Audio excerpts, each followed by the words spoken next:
All right, since we have a tight agenda today, we're going to go ahead and get started. And there may be others that filter in, but we are expecting around 20 to 30 people. Thank you for joining us today to explore the increasingly popular model of shared gifting. Today, we'll be speaking with several leaders or partners of state networks of food policy councils or other food systems organizations that have used shared gifting to support local food policy councils.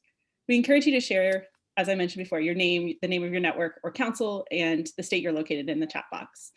My name is Rachel Santo, and I'm a senior research program coordinator at the Johns Hopkins Center for a Livable Future and the Food Policy Networks Project. Also on the call with us is Karen Bassarab, a senior program officer, and Ann Palmer, program director at the center. Joining us today are several speakers from different state networks of food policy councils or that are involved in working with different state networks of or organizations of food systems at local level. Jonah Fertig-Bird is a community partner providing leadership for food systems at the Sewall Foundation, which provides support for the Maine network of community food councils. Liz Gensler is an outreach specialist with the Michigan State University Center for Regional Food Systems and coordinates the Michigan Local Food Council Network. Noelle Harden is an extension educator at the University of Minnesota and provides leadership to the Cass Clay Food Commission, a regional food policy council serving the Red River Valley of Minnesota and North Dakota. Ginny Knight works on a multi-organizational team, Community Food Strategies, at the Center for Environmental Farming Systems to support a network of community-based local food councils working toward food justice in North Carolina. Ken Morse helps coordinate the Maine network of community food councils and also coordinates the Maine Food Policy Work Group. And last but not least, Harriet Van Vleck is the coordinator of the Merry Meeting Food Council, which serves 14 towns in Mid-Coast Maine. We have a longer bio for each of the speakers that was sent in an email today, so I encourage you to read and learn more about their broad expertise coming to this discussion. Before we begin, we'll also briefly review the logistics of this meeting. As you'll notice, we're not in a webinar mode, we're actually in a meeting mode, and that's to encourage this to be a more interactive discussion and to get to know each other face to face. We'll start the conversation with a 4-minute video by the RSF Social Finance, which is a leader in the shared gifting process and can make sure that we're all on the same page about what we're talking about before we dive into our discussion. We will then have a moderated discussion with the speakers, exploring how each network became involved with shared gifting, what makes their processes work, and what they recommend doing differently. And then we'll open it up to you all for a Q&A session. And since we're in meeting mode, we encourage you to actually keep your video on, and when you have a question, you can raise your hand, and then when you're called on, you can share your question out loud with everyone, or if you prefer, you can also chat it into the chat box. And for those who are attending by phone, hit *9 if you want to raise your hand to ask a question, and *6 to unmute when we call on you. And last but not least, we will be recording the discussion, and we will share it with everyone that registered in the next few days. And as a plug for part of our later part of the discussion, after we talk about shared gifting, we're going to end the call with a discussion about what next. And in the past, if you have been affiliated with a state network for several years, you might remember that we used to convene calls of state networks or organizations to talk about different challenges that are unique to the model of working with multiple local councils, organizations in your state, and how different models differ and what are experiences that you can share between your different groups. And we used to coordinate that. I think our last call was right at the beginning of COVID, but even then we had been kind of gradually decreasing the number of calls. And we'd love to have a further discussion about if you're interested in having more conversations with just state networks to hear more and talk more about your specific needs and interests. And if so, how to encourage that conversation to flow and what channels of communication we can keep open. So Ken's going to lead us in a discussion at the end of this meeting, and we will move on from there. So without further ado, I'm going to go ahead and share the video about shared gifting. So let me pull it open.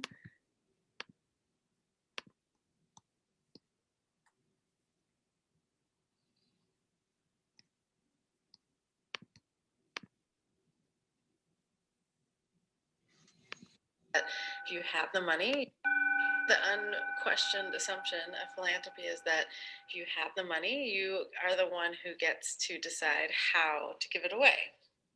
Leveraging community wisdom in grant making, we find not only does it create better outcomes, but it builds community, it builds trust, and so it creates a system that's not focused on profits and competition, and instead is focused on communities and collaboration. My name's Kelly Buell, and I'm the Senior Director of Philanthropic Services and Organizational Culture. RSF is a nonprofit financial services organization aiming to shift the power dynamics of philanthropy by giving control of grant funds to grantees through our shared gifting program. The first half of the day, we spend time doing personal and organizational storytelling so that the groups feel like they're in a room full of like-minded human beings who actually are working toward the same purpose that they are. And then the second half of the day, we have them review each other's proposals and ultimately make the funding decisions based on their knowledge and wisdom as leaders in the nonprofit community. The constants that we always see in meetings are that there's a ton of collaboration that happens as they read each other's proposals, as they're talking at the breaks. You know, they're saying, do you know this person? Have you met this person? Can I introduce you to someone? They come away feeling very empowered. They feel trusted. They're inspired by each other's work. They now have 12 new colleagues in the field that they can reach out to for coaching or support. Yeah, so typically the way the grant process works is you get a request for a proposal and then you submit that paperwork. Then you're notified whether you get the grant or not. And so it definitely was refreshing to walk into this space and not feel that same level of competition around fundraising. My name is Carissa Lewis. I am the Executive Director at the Center for Third World Organizing. My name is Erin Carey, and I am the Director of Advancement at City Slicker Farms. Yeah, we both participated in a shared gifting circle. Our youth crew is actually the program that we sought funding for through the shared gifting project. The kids are able to tend the gardens and grow the produce, and then they work in the kitchen, actually prepare what they've grown. So it's special when you grow it yourself. RSF is one of our funders, but it's interesting because I don't think about the relationship quite that way.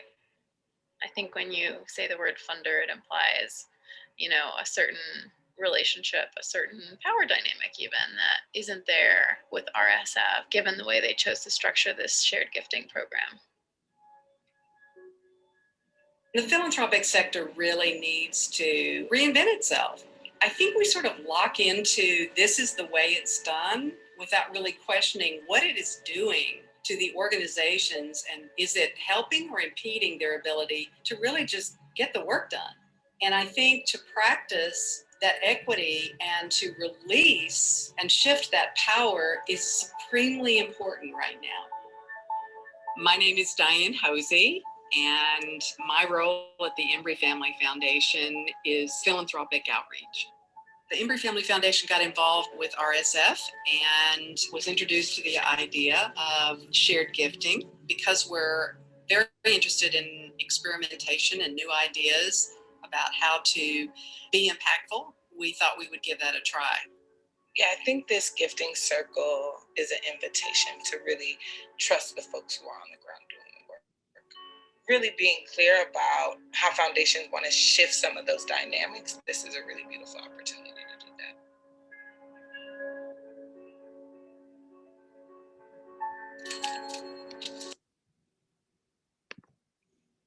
All right, so we wanted to show you that intro video because RSF is really leading some of these processes nationwide, and there are a lot of other fantastic resources on their website that Karen has shared in the chat box. So we encourage you to check them out. We'll also include them in our follow-up email. Now we're gonna dive in specifically to how the shared gifting works in the context of state food councils and food council networks. And we're gonna begin with Ken, who's gonna provide an overview of how the process works in Maine. And then Jonah and Harriet will describe their affiliations with Ken's process, but we'll begin with Ken and then Jonah take it from there. Thanks. Hi, everybody. It's good to see you all. Yeah, the Maine network of community food councils was formed about 10 years ago. And in 2012, we started to get funding to support the network. And there were two groups that provided funding. One is the Sewell Foundation that Jonah represents here, who continues to fund us. Another group was the Broad Reach Fund. And they had already worked with a couple of the food councils that helped pull together the network. And when they decided to provide funding for the network, they said they wanted most of it to go out to the local councils. And at about this time, we heard about RSF, social finance, and shared gifting, and had various conversations with Kelly and modified the approach that we have used ever since here in Maine. Over the 8 years, excuse me, that excuse me. Over the 8 years, we've distributed about $152,000 through the shared gifting process. We started out with more funding, then Broadreach decided to change their priorities a bit, and so that we lost their funding. And so the amount that we're giving to local councils, which started out around $4,000, has gone down. But in some ways, it's good that it worked that way, because the amount was enough to really help a lot of councils get going and do things. We use a process similar to what it said in the film. Volunteers for the network put out an RFP. People reply with a short proposal, including a budget, and we do this all in about 2 weeks, except for getting the money out. But we do the whole process very quickly, and so once we get the proposals in, we send all the proposals out to all the councils, and then have a special meeting, which is usually at least a long half day, if not a day. And it's been a great process here in Maine. It's kind of flipped funding on its, so that the fundees help make decisions, and it's an empowerment thing, and really tends to emphasize the sharing aspect of things. And that special meeting, there's a lot of conversation goes on as people talk about present their proposals to each other, and say, oh, we tried that, we have these documents we can send you. It just really sets a stage for a lot of peer-to-peer sharing. And that tends to continue throughout the year. Our monthly meetings, the majority of them are community updates about the work that each council is doing. So the shared gifting kind of sets the stage for that, and then it continues throughout the year.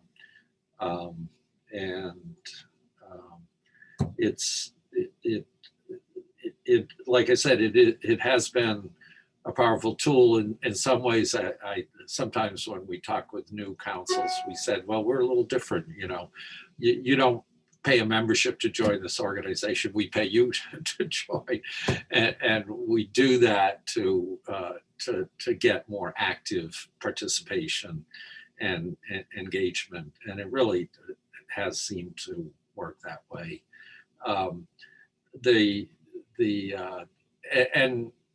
And we've been gradually talking with more and more funders, trying to encourage them to consider something like this.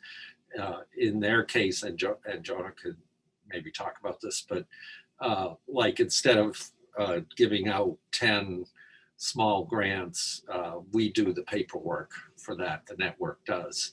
So there's some advantage to the funders, as well as the way it encourages so much collaboration amongst folks.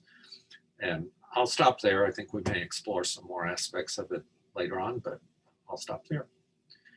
Great. Well, now I'll hop in, and that's a great segue. Yes, I'm Jonah Fertig-Bird. I'm a community partner with the Sewell Foundation, which is a Maine-based foundation that supports work in Maine to improve well-being of people, animals, and the environment, while fostering relationships that strive for social equity and community resilience. I will say that I'm new to the School Foundation and just joined in September, and I have a lot more history in food councils, and it was part of both the Mayor's Initiative for Healthy and Sustainable Food System in Portland, Maine, and then later the Good Food Council of Lewis and Auburn, both of whom are members of the Maine Network of Community Food Councils. So I was on the other side of it, while part of those councils, as both those councils received shared gifting. So, I can really see from that end the importance of it. And while I was not there for the decision that Sewell made to support the shared gifting program, just talking to the colleagues and looking back, it really is. I mean, I think the RSF video put it very well in terms of just shifting power, and working towards a more equitable form of philanthropy. And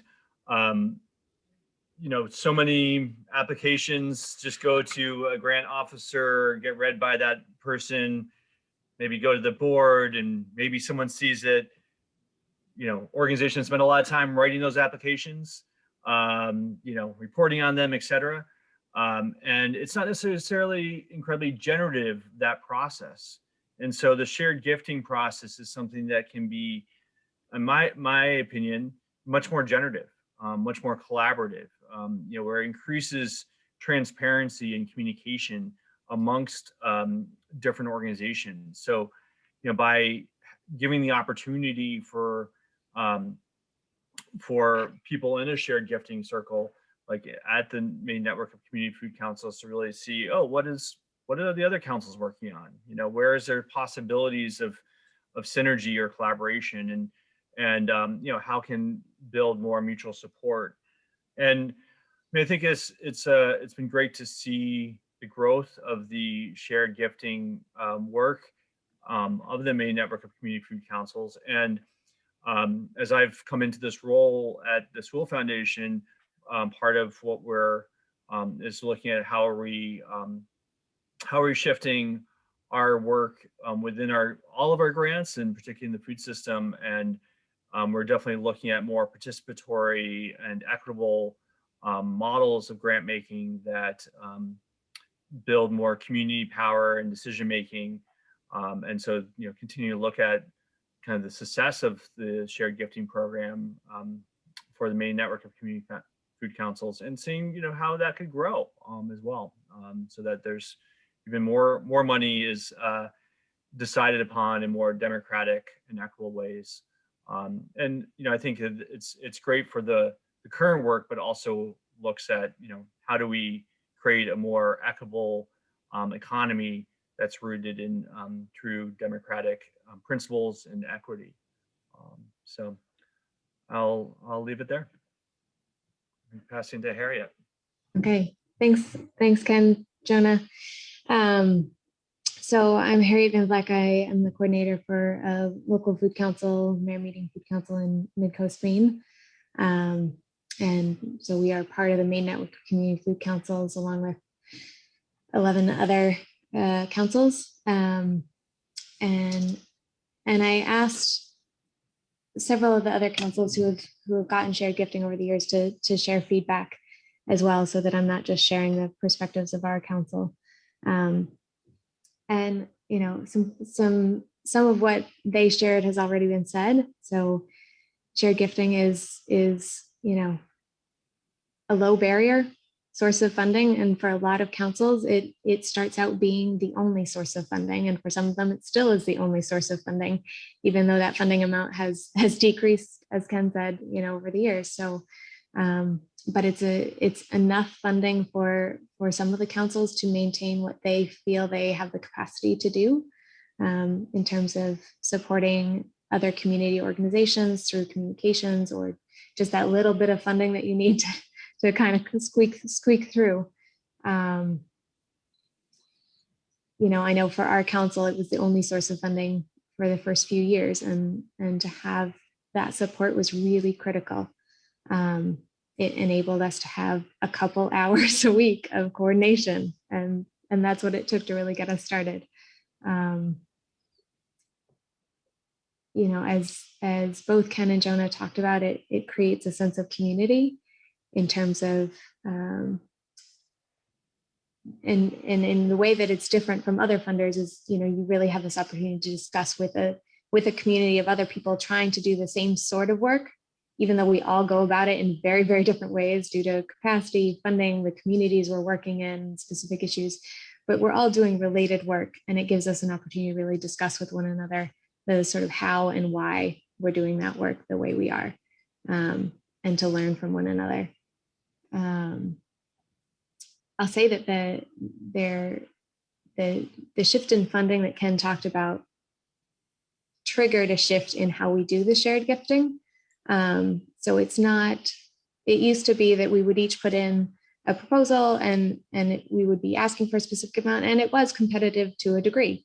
I mean, we would all get something, but there was sort of jockeying a little bit for, you know, how much each council would get. And what shifted in that decrease in funding that we had was that we changed the approach to so that each council gets basically the same amount.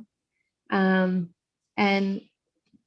there is an opportunity in that for larger councils to, or better funded councils, I should say, to gift some of their funds to a smaller council. And it's a way of, you know, in a dollar amount showing our support for a smaller council or less well-funded councils. And the biggest shift is that we now not just gift funding, but we also gift time and expertise. And so that's built into the process now. And I think that has really shifted the buy-in, frankly, to the whole statewide network, and the sense of how we go about doing all of our work, in that, you know, each time I'm putting in a proposal to the statewide network, I'm thinking, how can I make sure that this work, that we go about this work in a way that others can replicate, or that I take that little bit of extra time to create a generic version of whatever resource I'm creating that someone else could then copy. And so it shifts how we go about our work in a way that makes us all be more accountable and more supportive of one another, frankly. And it also, you know, the shared gifting as it was described in the RSF model, and as we first did it, yes, it creates trust, and it creates a sense of relationships among the councils. But I think what we're doing now of explicitly sharing resources and resources that we're creating and expertise really pushes all the councils to connect outside of our monthly meetings and think through, you know, what relationships does this council have that I want to understand how they form those relationships, or, you know, how they went about this sort of work. It pushes us all to do that extra level of connection outside of the monthly meetings that I think is really important. And sometimes some of us need a kick, a little encouragement to do. So I'll leave it there for now. Thanks, Harriet, Jonah, and Ken, for sharing all of your experiences in Maine. I wanted to open it up now to Liz, Ginny, and Noelle to hear how you think that the processes are similar in Michigan, North Carolina, and Minnesota, or how they might differ before we launch into our questions and answers. So Liz, do you want to go first? Sure. I will start by saying that we have only used this type of model once so far. So we had intended to we did it in 2019, and we had intended to do it again in 2020. And as virtually everybody's plans did, those plans fell by the wayside as we got into 2020. So there are definitely things that we did in our first round that we would do differently going forward. But I think one of the things that a key difference is that we did it all by Zoom, because we are a large state and it would take hours for people to all get together in person. And we did it in 2 meetings. So we had people submit initial proposals, and then in the first meeting, which would kind of maybe be like a morning session in what the Maine network described, we had people talk through their proposals, and then and have other people give feedback. And then we had groups take their proposals back to their councils and revise them based on the input that they got and based on, you know, the amount of funding that we had available, and people's kind of understanding of priorities. And then in the second session, they brought back revised proposals. And we also hadn't done a whole lot of prioritizing on the front end of what was going to get funded. So that was something that we did in between as well. People were asking for, surprisingly, kind of a more conventional, like a matrix that, you know, they wanted to like quantify things to be able to rate proposals. So we did a quick survey to help determine what the priorities were going to be in deciding which proposals were going to sort of rise to the top. But it was really interesting how it turned out. We hadn't gone into it with this idea that everybody was going to walk away with X amount of money and then you could, you know, give money to others, but we had kind of left that open. And where we ended up was that we funded, I think, the top 5 proposals in full and then took the rest of the pot and divided it evenly among everybody else. So everybody did walk away with something to help their council move forward. So I'll leave it there. Thanks, Liz. This is Jenny from North Carolina. We did some very similar things in Maine and in Michigan. We also learned a lot from Maine and Minnesota. So a couple of things that are different for us. Again, our network is a food council, so we fund specifically food councils. But there is about 36 food councils across North Carolina, and that's too many for one circle. And so we did 6. And again, like Liz, we've only had this experience for 1 year, but we did it 6 times last year. So we had 6 different regions to really connect the regions instead of across topics. And there were 3 to 6 food councils in each of those circles. And again, we shared, there's an average amount of just about $4,000. And we only guaranteed each council to have $1,000, and then they made the decisions of how the rest goes. And so it ended up being a range between $0 to $8,000 of what the councils ended up deciding to gift to each other. I'll just say the most beautiful thing is several councils decided that other councils' work was of higher priority, and they stepped back, took back their budgets, or rebudgeted to give more money to other people. So that's where the $0 comes in. And some just wanted to participate and did not request money. So part of that, just learning and being a part of the process. We also had this over 2 days. So 2 half days, and that folks were invited to take feedback and revise proposals. Some happened, some different, but it was only 4 or 5 days in between. So not too much time. And also I'll say that our region around Charlotte invited 2 other food councils in South Carolina, our neighboring state, to join the network because they were already very involved in our network anyway. So we did have 2 other food councils in South Carolina join us, which was really excellent. And the only other difference that may be named as well is we also did not necessarily have a criteria prioritization process, a matrix, even though that made some people nervous.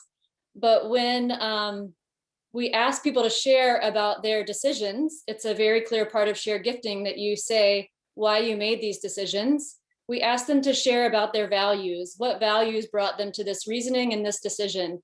And that was really helpful and offered a lot of alignment and just, I think, made the conversation deeper and more in depth. So that was how we offered that criteria-based decision-making. And I'll pass it to Noelle. All right. Thanks, Jenny. And it's awesome to see you and a few other familiar faces, including one of my heroes, Ken Morse. It was about 6 years ago when our team at University of Minnesota Extension, we were looking into statewide food councils and how we could support networks and councils across Minnesota. And that was when we had the pleasure of meeting Ken and learning about shared gifting. So it was really interesting to be invited onto this call because our work has really shifted in Minnesota.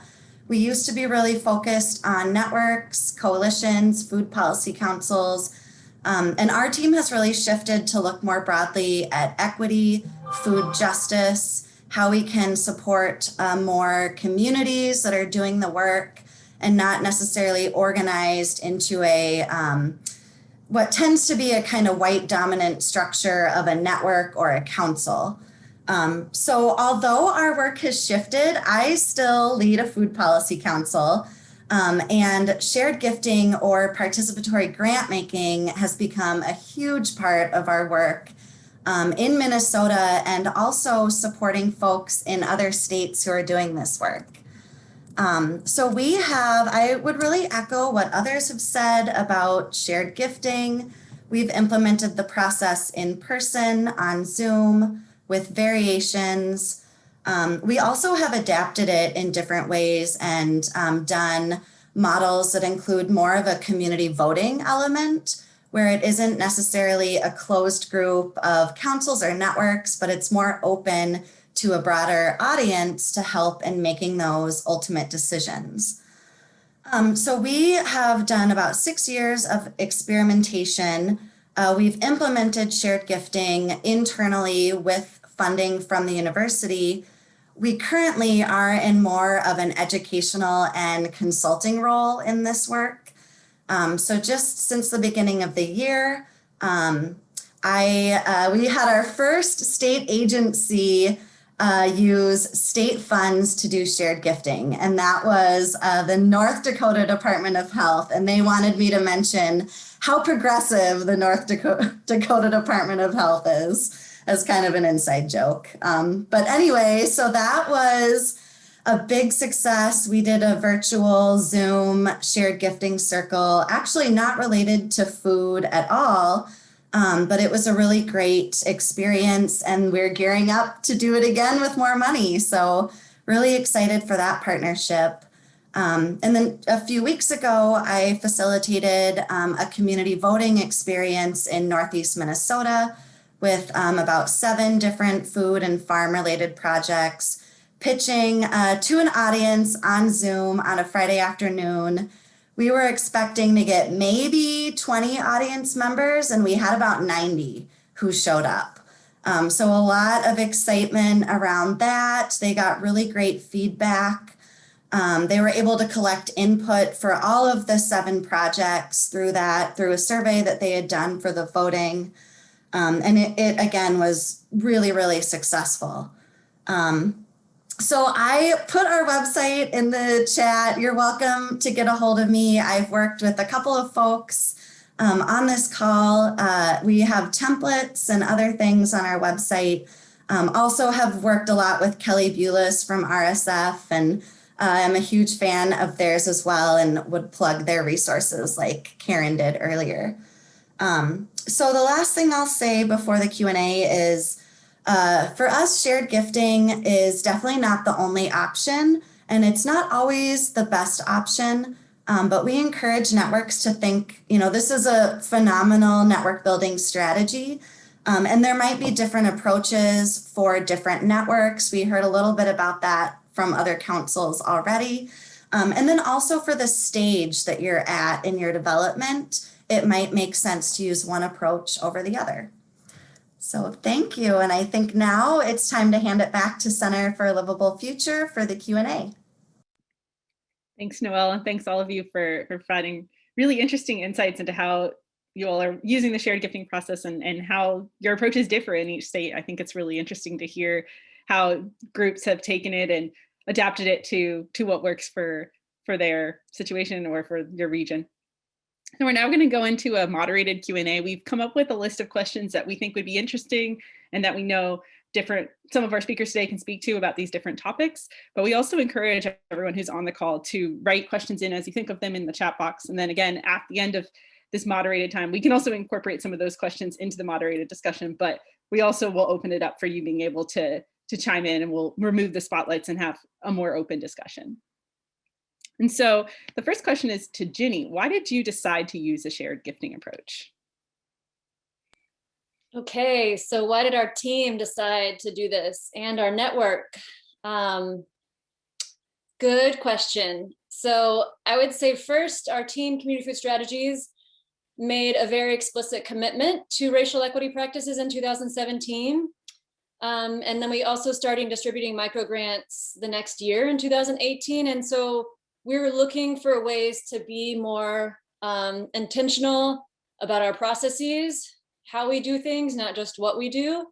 And this practice is very much aligned with how we build an anti-racist culture. And so we learned a lot. I think we may have even learned about shared gifting through Ken's article in Network Weaver, maybe through RSF. I'm not sure exactly where we first learned about it, but I'll put in Ken's article, or you can, because it's a great summary of their practices. But one of the things that really pushes is intentionally building relationships. That relationship building and building relational culture is key to networks. And it's also really key to building an anti-racist culture of getting to know people for who they are, and distributing power, like we said. And so the relationship building was a key piece. And then how do we really create a process that builds trust and distributes power? And so the decision-making power, giving that to communities where it should be, was part of this. The process offers transparency and community ownership, and that's aligned with our racial equity principles. It's also one of our participants, I remember saying very clearly, they said it's way more collaborative than competitive, and it's way more democratic and non-hierarchical, and that was key. So I think the short answer is that it aligns with our team's values, but it's also what the network wanted to do. We took time to talk with Noelle and her team, and Ken and Kelly and all those folks. We brought it to our network and had conversations about it for about a year, and then pulled a vote, like, do you want to do this? And they were into it. And so we agreed. And the last thing I'll say about why is something that most people already mentioned, and maybe the video mentioned, that it's more than the money. There's layered benefits to this process. And so again, the process matters. And I'm thinking of in agriculture, permaculture, there's this idea of really encouraging you to have a piece of land or something have more than one benefit or more than one function, the stacking of functions. And shared gifting is a process that stacks functions. So it's not just distributing the funds, but it's also building relationships, increasing knowledge of each other's like community. It's building that more collaborative culture. And I think really getting people to act differently and do things differently. And I'm sure, like all of you, you don't have a lot of extra time. And so why not stack the functions and do the things that build an anti-racist culture, build shared leaderships, and practice more collaboration? So all those things contributed to why. And I'm sure there's lots of other reasons, but that's in short. Thanks, Jenny. I wanted to see if anyone had any other comments to add. I know we've said we're going to target people, but if there's anything you guys want to add to the questions, we want you to feel free to jump in too. So does anyone have any other reasons why they decided to take a shared gifting approach that they wanted to add?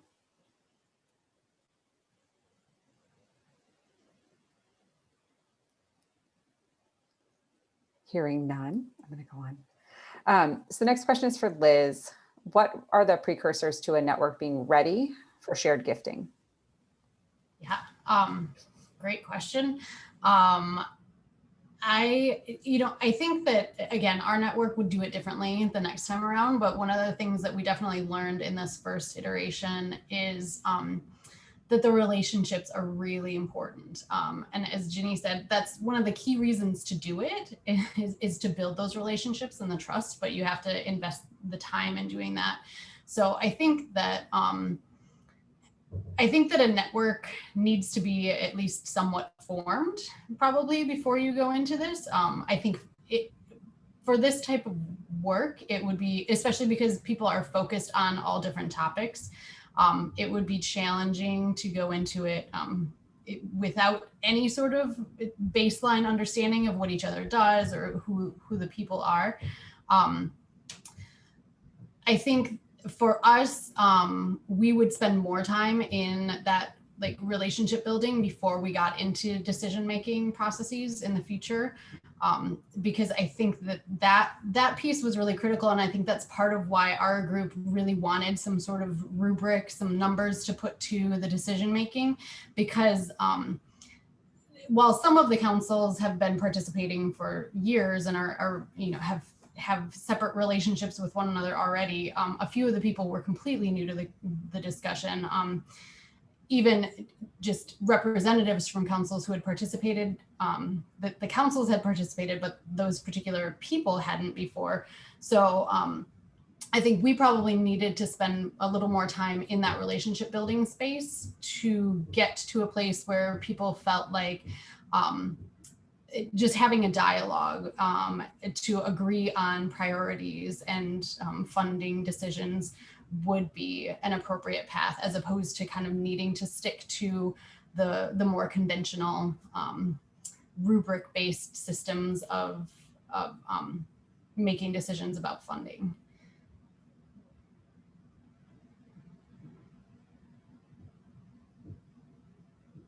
Thanks, Liz. Does anyone else have anything to add before we move on to our next question?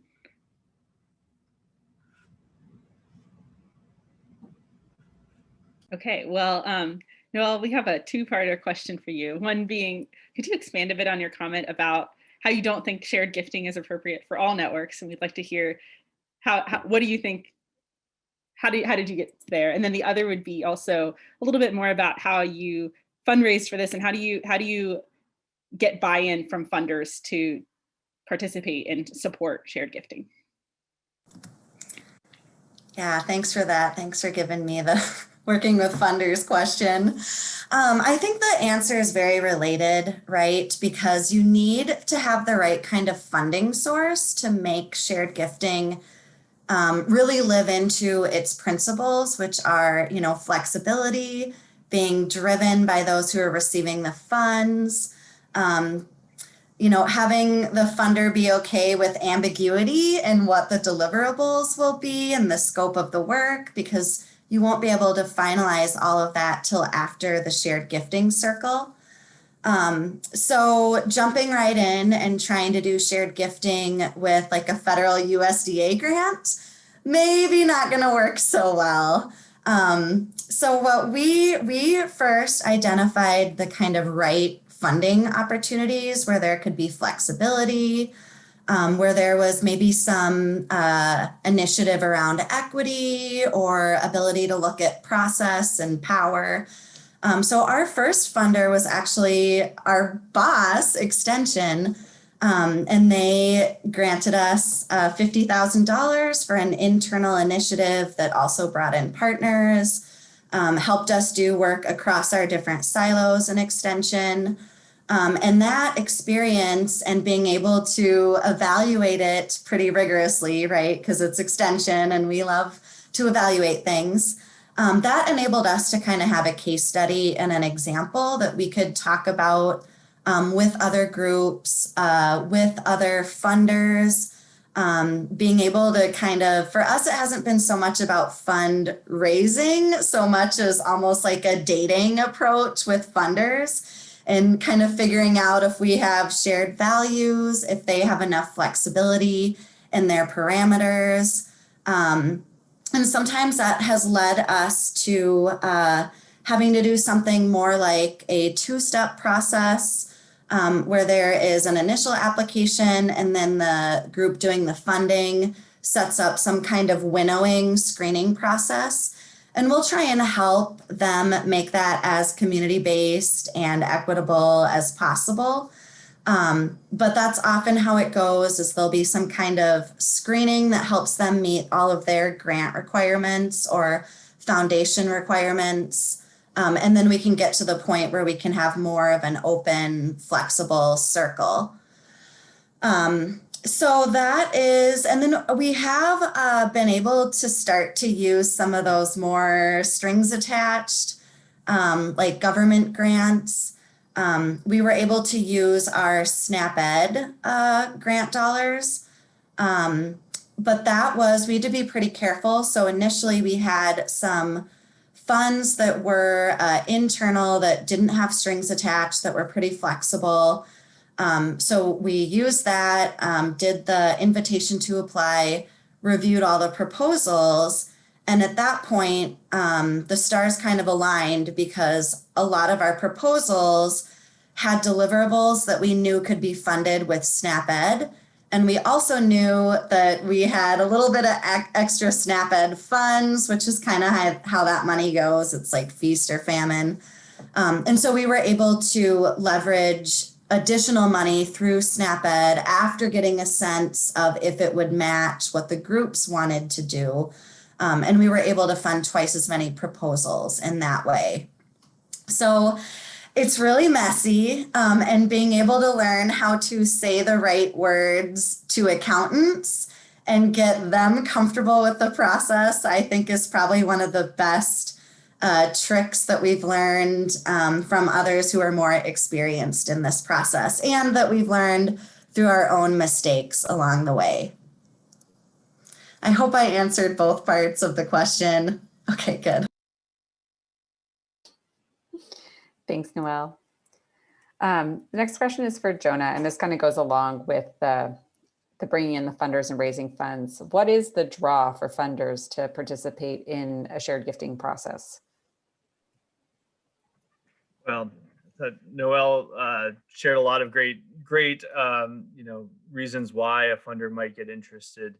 I mean, and I will say, there's all different types of funders. And I joined the Sewell Foundation because of our commitment to equity and really being flexible and being willing to have work kind of on the more long-term with different organizations. So, I do think it is, finding those right funders that, really can see how this process not only furthers the work that's on the ground and in the community, but also furthers their missions as well. I think just really working to build relationships with people at the foundations can be so key. And, there's just as was shared, this is about trust amongst folks that are engaging in the shared gifting process. It also, requires trust of that foundation to say, okay, we're giving up some of our power here. We're giving up some of our decision making, and trust us that we can do that in a way that's really effective. And you may not know what the objectives are or the deliverables are, but like you can trust that we are going to have an impact here and further goals or missions of the foundation as well. And I think also too, right now I'm actually working to bring together different food funders in the state to explore how we can collaborate together. So one thing, I'll say that I see, a lot of foundations are wanting to see collaboration. The collaboration amongst funders exists and doesn't exist, so I think there's just, working with funders that maybe you do have a relationship with to really help bring other funders on board as well, so that then they can expand those relationships further, and seeing where, even kind of philanthropy serving organizations like in Maine, we have Maine Philanthropy Center, and where maybe organizations like that can help promote alternative models.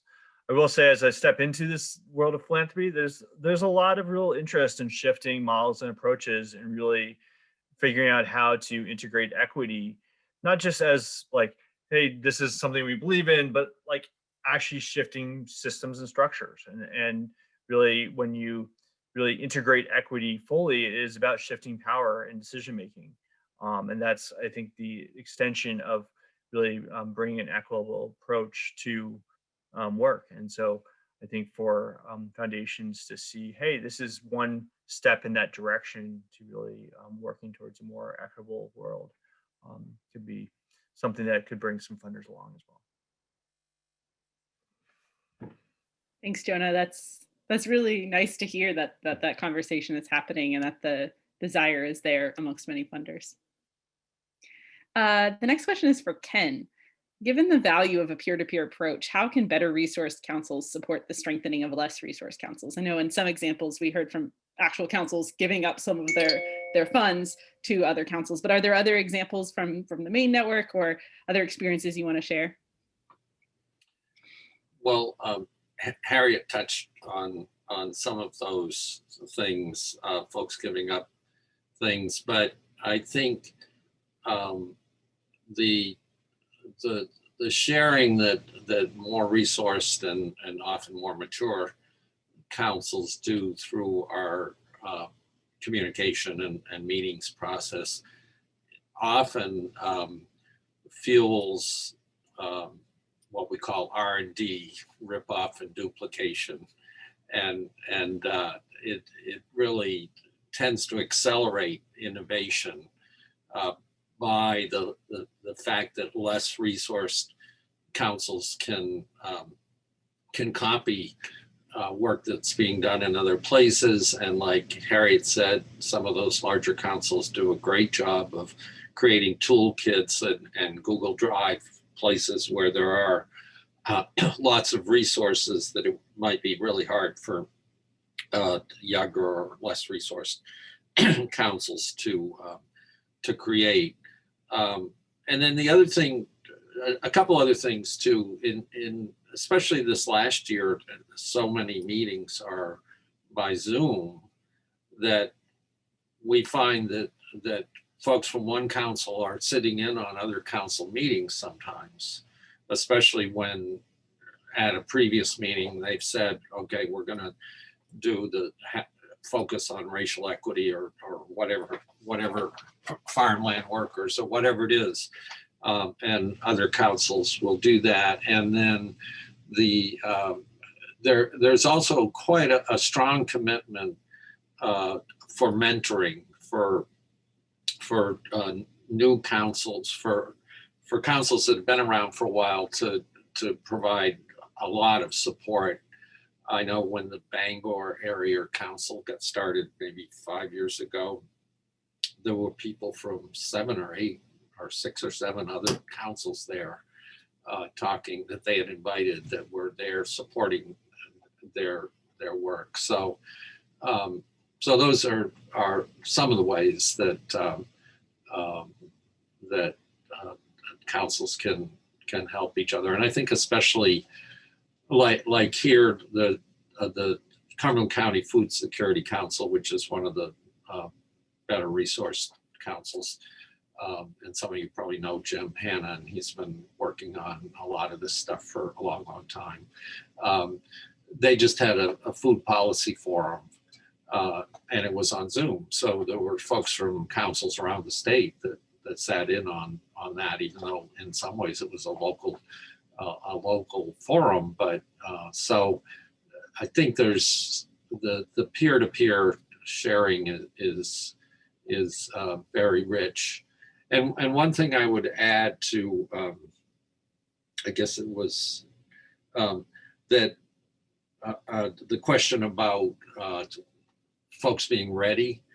One thing we found is that our shared gifting meetings are so rich in terms of councils telling each other what they're working on and what they're trying to do, that if there's a new council that comes, they just walk away just overwhelmed with how much is going on around the state. And our monthly meetings continue that. So it's just the richness of sharing about what's going on and the ways that inspires folks to pedal as fast as they can, even if they don't have lots of resources, is pretty significant, I think.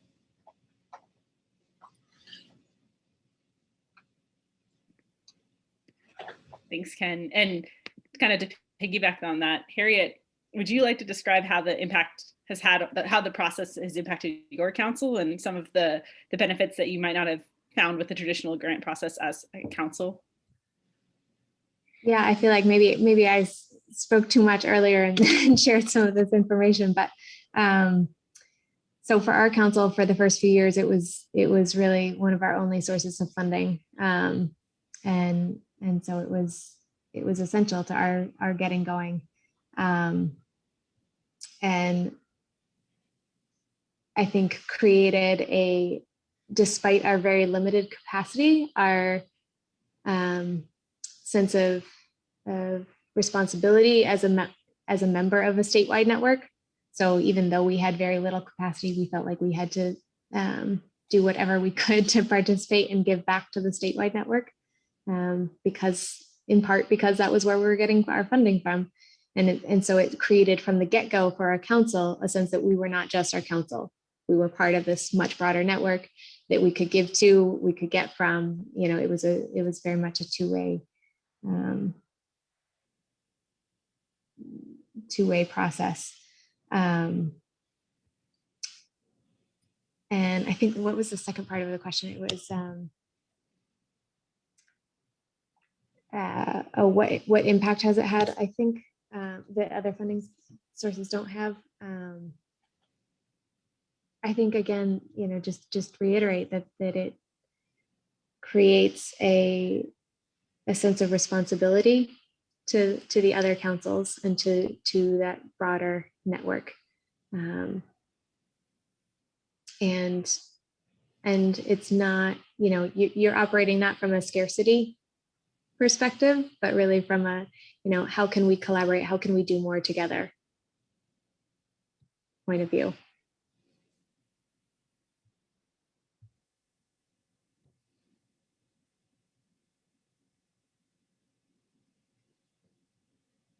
Thanks, Harriet. Sorry. Yeah. We're also chatting on the side about how to keep this conversation moving, because some of the questions we've asked have been answered by you guys also. So, and I know that there's some great questions that are coming in from the chat. One of the things that I think, I'm going to skip around our questions. Sorry, Rachel, but just wanted to open it up to everyone. You've talked a lot about the benefits of these programs, what makes them, how they support councils, how they've engaged funders. But curious about what are some challenges that you've encountered as you've done this, and kind of how have you worked around those challenges that you've seen in the process?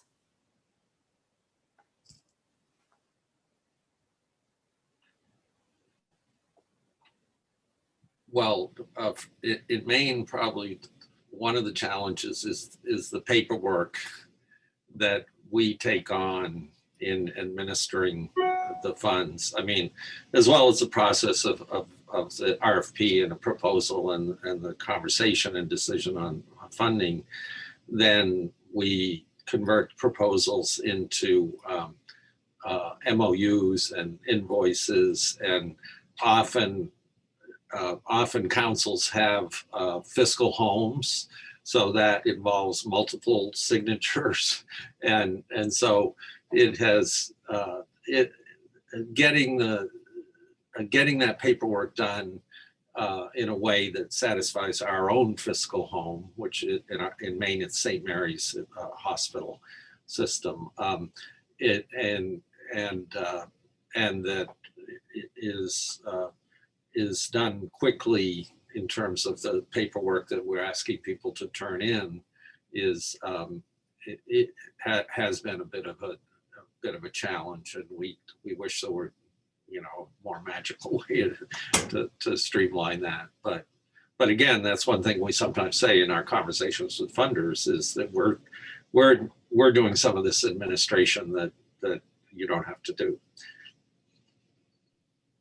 Yeah, that was a piece that I will say that I forgot to mention earlier, but it is, for a foundation, it can be hard to make a lot of small grants. So making a larger grant to one organization and then distributes it, but kind of was saying, that puts weight on that organization. So, but that is something that could appeal to some funders, so they can get funding to more community-based organizations that they may not want to fund with small grants of that size.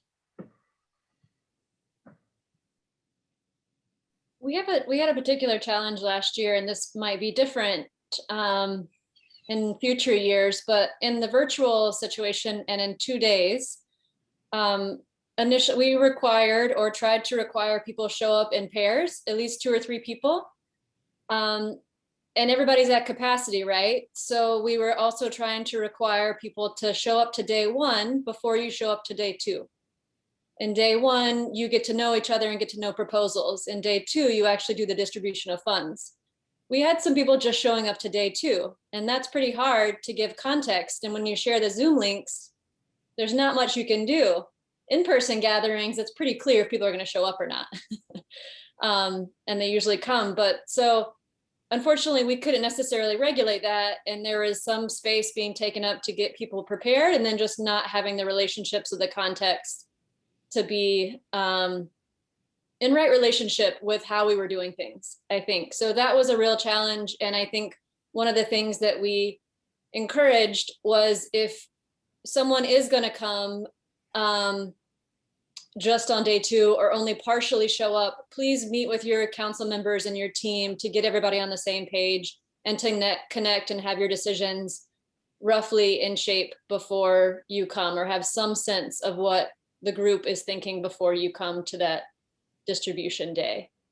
So I think the challenge is really getting people to fully participate in the whole process and having capacity to show up as a team, a facilitation team. We had 5 people behind the scenes at every single event, and that's a big ask for everyone. So that just takes time. Yeah, I think Brittany had a question earlier about the investment of time, and it is significant. It is much simpler to just write a standard RFP, put it out there, and give it a deadline, and then have a little review committee that meets once or twice and takes care of it. So I think for us, part of the reason that we didn't do it in our more recent round of grant making was just because we didn't have the time to invest in sort of the pre-work of getting people on board with the idea, laying out what the priorities were going to be for this round of applications, then giving people enough time to talk with their councils, create proposals, then bring it to the group, have those discussions, then do the decision making. So it definitely, there is a longer runway to getting to the decision making. And I certainly think the investment is worth it, but you have to have that runway. So if you're on like a 1-year grant, you may not be able to get through like an authentic participatory grant making process and actually get the funds out the door in time for people to spend them.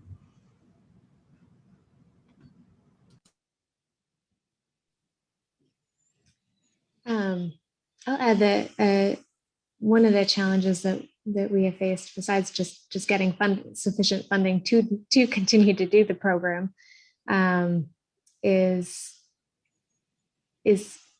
making sure that councils are sort of following through on the accountability piece, in terms of, we created a spreadsheet where each month people are supposed to be putting in updates on, what have they done as far as that peer-to-peer sharing piece of the work. And it's hard to, again, because of capacity, everyone is strapped. Like, it's hard to make sure that everyone's doing that on a really regular basis. That's the system that we are, as a statewide network, trying to keep in place, so that there is accountability, and so that we can help understand, what's working best about that peer-to-peer sharing piece of our shared gifting program. And it's something that we're working on. So, Ken, I don't know if you want to add to that. Oh, that was well said.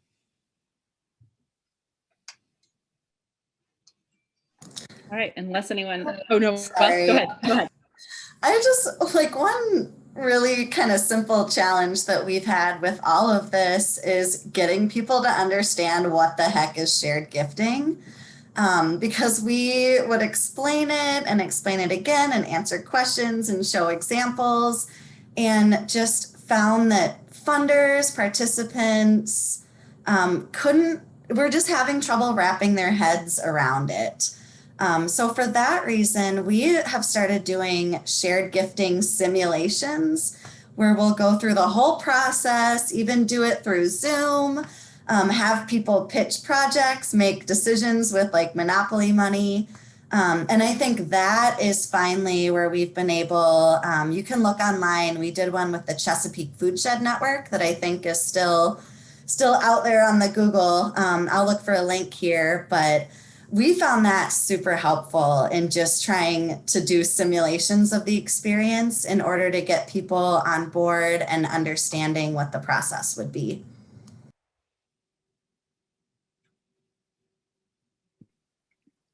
That's fascinating, Noelle, and really interesting to hear. I'm going to go look that up and see how you modeled it with Monopoly of Money. So we're going to transition to kind of open it up to questions from the audience. We're going to remove the spotlights on speakers so that it will feel more of a conversation with everyone. And in the meantime, I think we answered the one question that had been holding up there for a while, but there was another question that came in about what is the mix of sources of funding in terms of state, regional, national? Is it foundations only? Or I know, Noelle, you mentioned you didn't use some SNAP Ed money, but are there any other networks or councils that are using any government funding?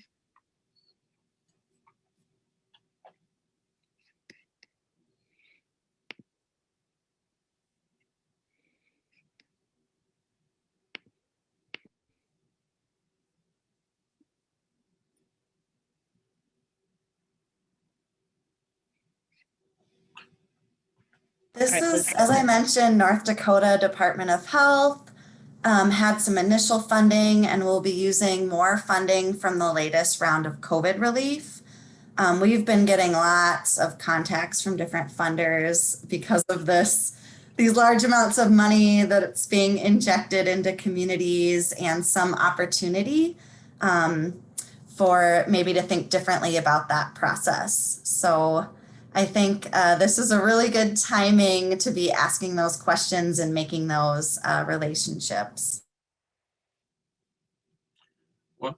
One thing that doesn't exactly answer that question, but in Maine, the Maine network, we consider ourselves a network of networks. We could see the local councils as networks, and then more in the last few years, there's been a lot of organizing, food systems organizing, and we just had this year and a half process called the Maine Food Convergence, which is a network of networks.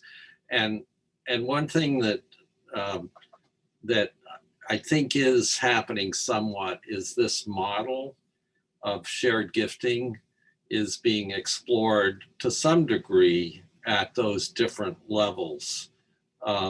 And I think of like the Good Food Council of Lewiston Auburn, and Jonah, you could speak to this more, but they have some USDA projects going on, and they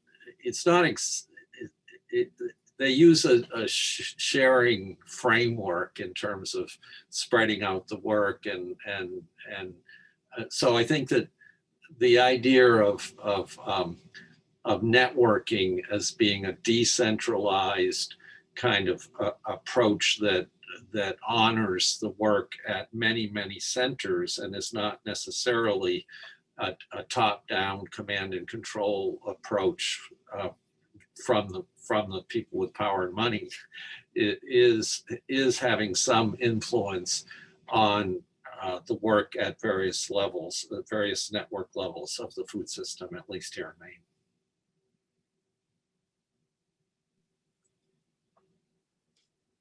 Yeah, I can add on to that, Ken, that in asking other local councils to share their input with me ahead of time, one of them said that they are working with one of the largest food bank in our state, and through their community-driven strategies funding, they're working to do a similar model. And the initial response to exploring this as a model from a potential recipient was, I could cry hearing that you're taking the competitive aspect out of the grant making process. This is beautiful, and I've never heard of anyone doing grant making this way. So.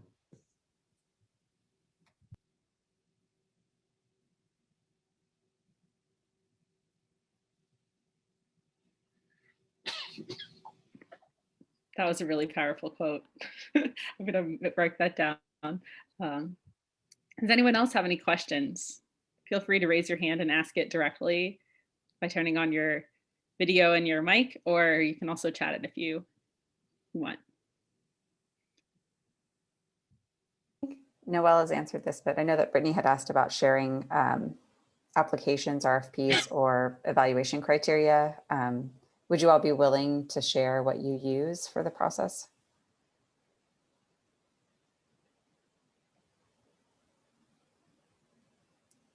And can we send it out in the follow-up email to folks?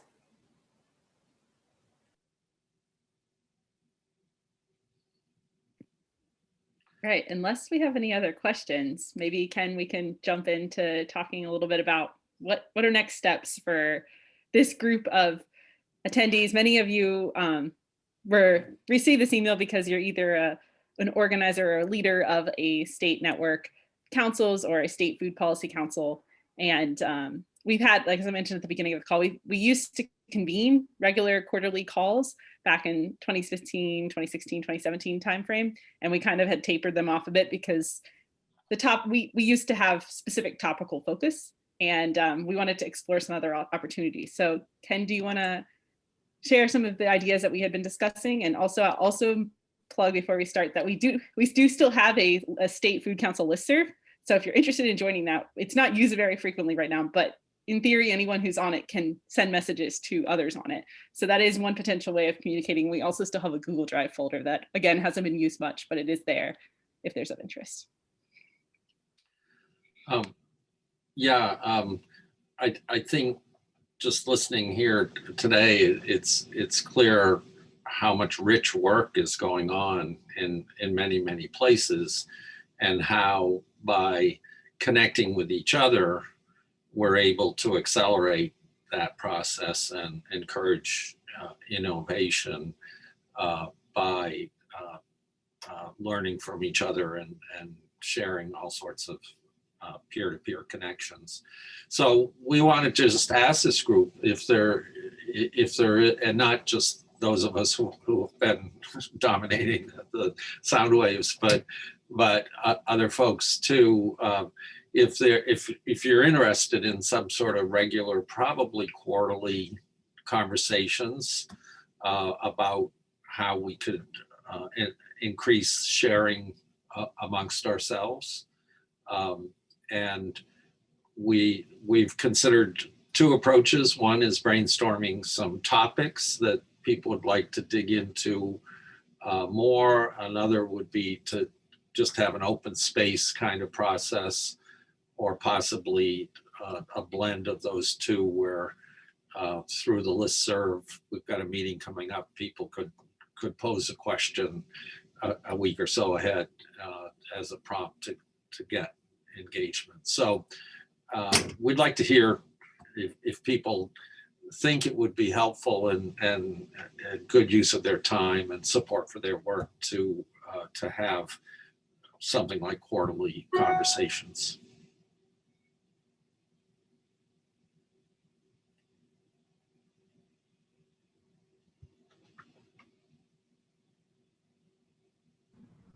Well, I'll say that I think it would be great. I love connecting with all of you, and yeah, and just hearing about what you're all doing, because while we are doing some of the things in Michigan, I'm sure we're not doing them as well as we could if we gathered all the ideas from all of you too. So, and I think topics that we would love to talk more with others about would include equity and inclusion in council networks, and what you're doing to support people in developing their skills in policy and fund development.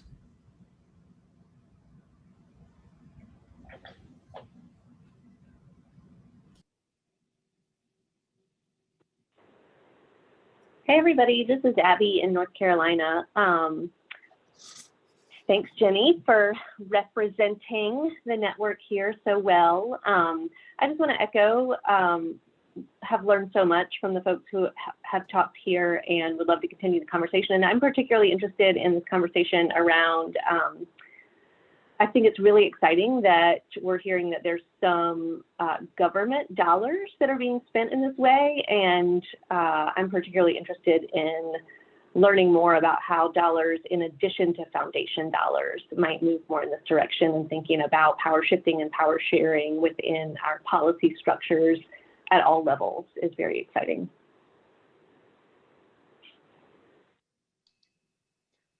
Hi, everybody.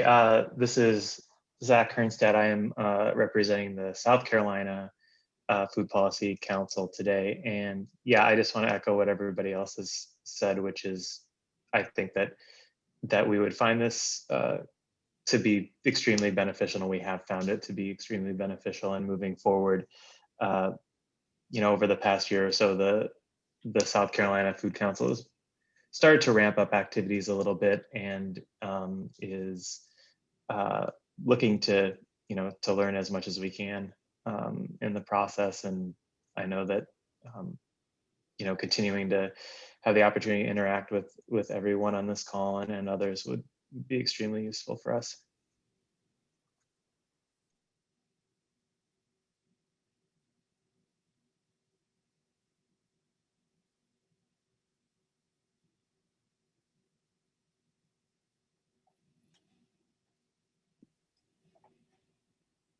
Great. So it sounds like there's interest, and we have some topics. How did you all feel about the idea of keeping it open and raising some of these topics live on a call, or Ken's suggestion for kind of a hybrid approach where we send out some of the ideas in advance and try to coordinate to make sure that people join the meeting who might be able to share about a question or one of the topic areas.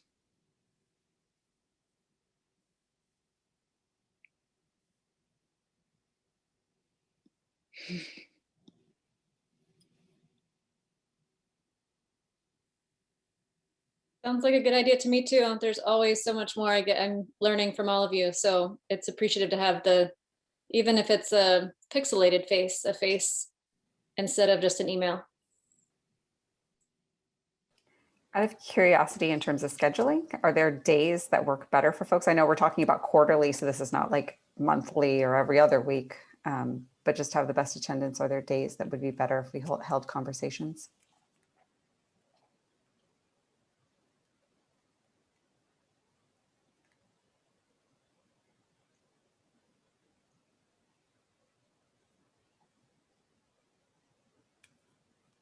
So Friday at 4 works well for everyone?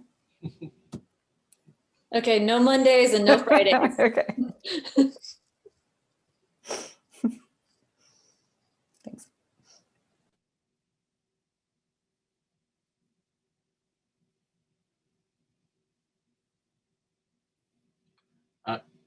There's two things I'm especially interested in. One is policy. I now am coordinating the Maine Food Policy Work Group and put out a weekly newsletter with alerts about bills in the Maine legislature. And I'm very curious about how this pretty in-depth policy work that is a tool for democracy and engagement in state and federal levels. The other is I'd love to have a conversation about, I notice in some of these conversations that there's pretty strong resource groups, whether it's the extension in Minnesota or community food strategies. Here in Maine, I would say we don't have a strong center to our network, but in some ways that's encouraged the councils to feel more ownership of the network. So I'd love to have a conversation about whether or not centralized or decentralized support structures are more effective, or how it works in all of your areas to accelerate this work and to bring our food systems back home.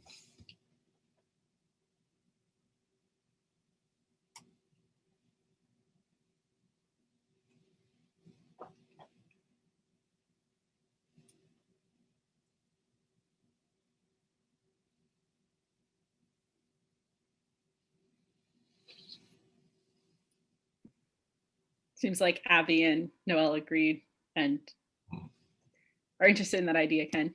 Yeah. Are there any other ideas or topics anyone wants to raise?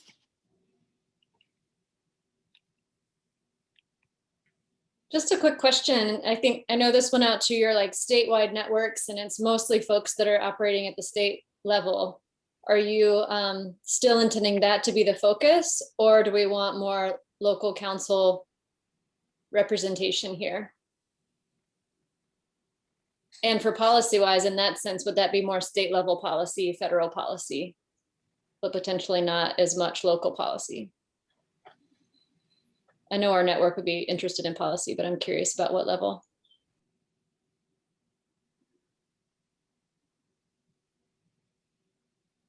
It's a good question. I think we did originally set this up to support groups that had questions specific to state convening or state councils, but that doesn't mean that it can't open up to local as well. Depending on the topic, in some cases, we have opened up the conversation to local groups when it made sense. And then in other cases, sometimes the topic is more specific. So I guess it does depend in part on what policy we're talking about and what level of policy that people would be interested in.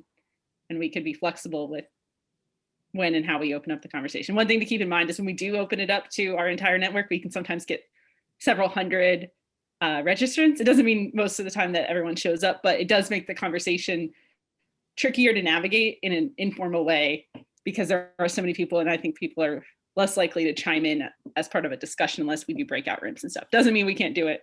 Totally still an option. It just depends on what we're aiming for.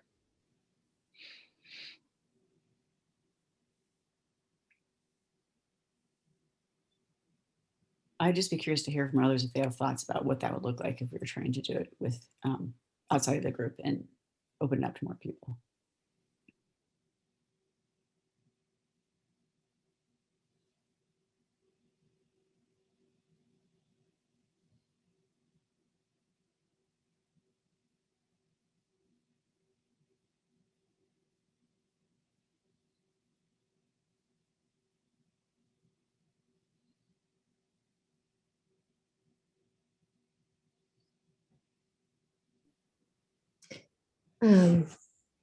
So I think, if we take policy as an example, it's really important and interesting to think about how all the different levels interact. So how do the federal, how do the state level, how do the grassroots level, how do all those groups interact and work together? And I think that's a really important piece of this conversation, is how those different levels interact. And it's something that we're always talking about in Maine, I feel like, and always trying to figure out the right way for those different levels of action to best work together and best communicate, because they're not always communicating. So I think that would be whatever the topic, that's probably true, but policy is an easy example to think about.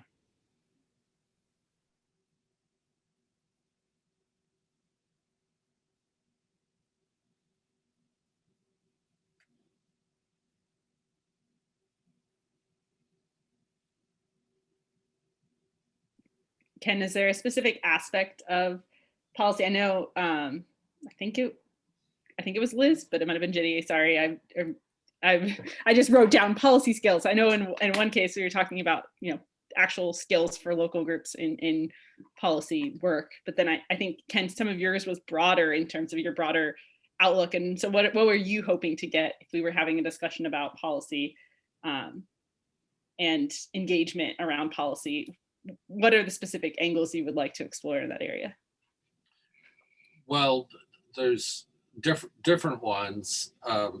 One sort of follows up on what Harriet is saying, is as we expand our food system policy work here in Maine, we continue to identify advocacy groups that are focused on specific areas, like maybe it's organic farming or land or workers' rights or student hunger. And so creating networking structures that knit together those advocacy groups, and that's within Maine, but there are also those kind of groups nationally that can feed policy work. And then the other thing is just what we're trying, state level policy, and it's probably even more so national, although I'm not tuned into that so much, but state level policy is very hard to access. 2,000 bills are put in Maine, and over 100 of them we've identified relate to food. But unless you know somebody that's working in one of those advocacy groups, until they get, there's a long period between when they get introduced and when they get published. And so we're trying to build toolboxes, basically tools, so people can learn about them and then access the committee hearings and testimony and all that sort of thing. So what are the tools that make our food system work much, much more democratic?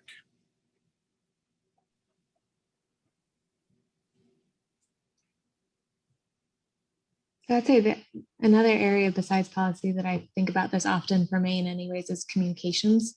And, you know, every individual council has pretty limited capacity to do communications work around food systems.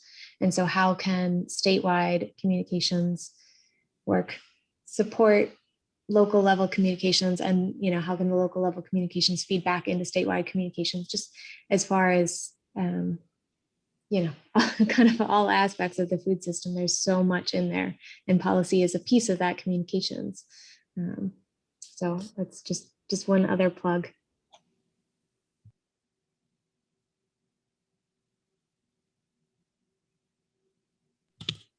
Okay, one more. I'd say sort of statewide food system data. A lot of local councils want to understand sort of what the broader context is about food system metrics and how we start to work towards moving those levers. And statewide groups are thinking about that, have more capacity potentially. So how do you, again, integrate across different scales? That data collection piece, and then therefore the next piece of that is the communications of that. What do we do with that information?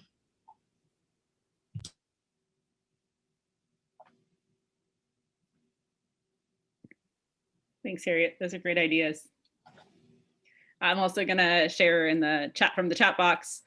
Liz said she'd be interested in talking about how we can connect local councils with national groups to allow them to stay up to date and connect to action they care about, as Ken suggested. And Brittany said, I think state and municipal level policy would be most relevant to our council. So translating programmatic work often around the emergency food system into advocacy for systemic changes. And I want to make a plug that we did have a communications working group last year. I think it was fall through spring, early spring last year. And we're in the process with a student finishing up a guide that's coming out of that communications working group. It's not going to be very specific to some of the questions that you have, Harriet. So I think there's definitely room for actual conversations, but there will be some guides for just general operations of thinking about how to do external communications as a food policy council. What are things to include in your approach and your strategy, and different tools to help you make a strategy. We need to figure out how the Food Policy Network can get funding to do shared gifting to encourage some of this organizing. Yes, that would be fantastic. We need another partner to do that.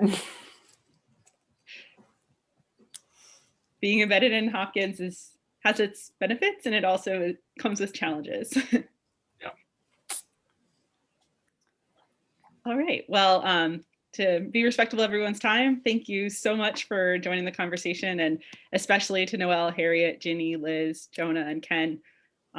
This was a really fascinating discussion, and I think we all learned a lot about both the many benefits that you talked about and also some of the nuances and challenges to work through. So thank you again for taking the time today to talk with us, and looking forward to continuing the conversation.